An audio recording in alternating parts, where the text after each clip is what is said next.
natin pareho na hangga't hindi pa nahahatulan ng hukuman ng isang tao, inosente pa rin ito.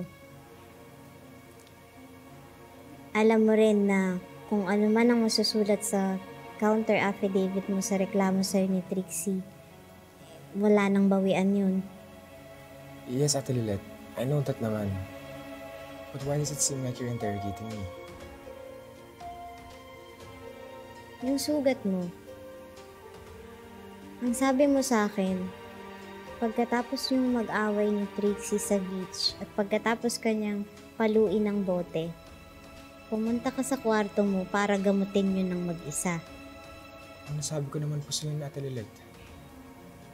Bakit may nakakita kay Trixie na lumabas ng kwarto mo? At bakit magulo yung kwarto mo? Hindi ba hearsay lang po yun? May mga nakita akong pictures in mo. May nakakalat na bote doon.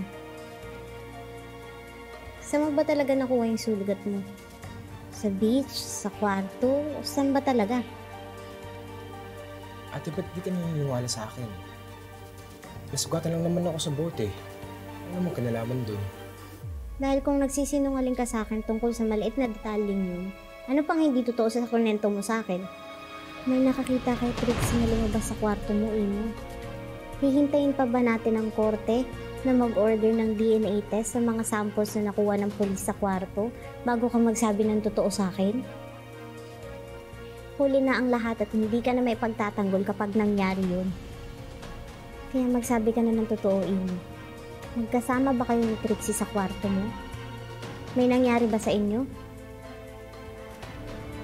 Nagsisinungaling ka lang ba sa akin? Ito na yung pagkakataon mo, Ino. Huling pagkakataon para paniwalaan kita. Magkasama ba kayo ni Trixie? Ano ba talagang ginawa mo nung gabing yun? Ate... Kung magsisinungaling ka lang sa akin at puro kasinungalingan lang lalagay mo sa counter affidavit mo, hindi ako papayag maging abogado mo, Ino. Kaya uulitin ko. Magkasama ba kayo ni Trixie sa loob ng kwarto?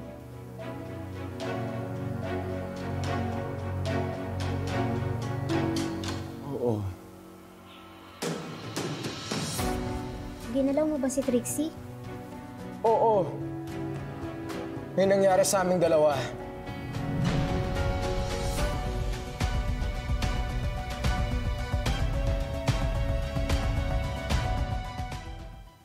Ibig sabihin? No, ate. I didn't force her. Mali yung naiisip mo. Lahat na nangyari was all consensual. Hindi ko pa sinabi sa'yo yung mga consequences ng pagsisinungaling mo sa counter affidavit mo. Hindi mo pa aaminin yung totoo sa akin. Paano ko maniniwalang consensual yun? Kung hindi rape, bakit hindi mo sa akin sinabi nung umpisa pa lang? Bakit ka nagsinungaling? Ate Lilet, ba't pa naman naiisip yun? Hindi ko naman magagawa yun eh. Ba't pa naman ikaw? Eh bakit ka nagsinungaling? Tungkol sa sugat mo, na magkasama pala kayo ni Trixie dun sa kwarto. Ano, ba't hindi mo sa amin sinabi? Bakit ka nagsinungaling? Dahil natakot ako. Dahil baka paniwalaan siya pag sinabi ko na sa kwarto din ako. Dahil sa trabaho ni Daddy, alam ko na mangyayari sa mga rape cases. Bias sila sa mga babae. Oo, nasa kwarto ako. Oo, may nangyari sa aming dalawa. But it was consensual. Ginusto niya mag-sex kami. Pero walang rape na nangyari. Wala! Hindi ko ni-rape si Trixie.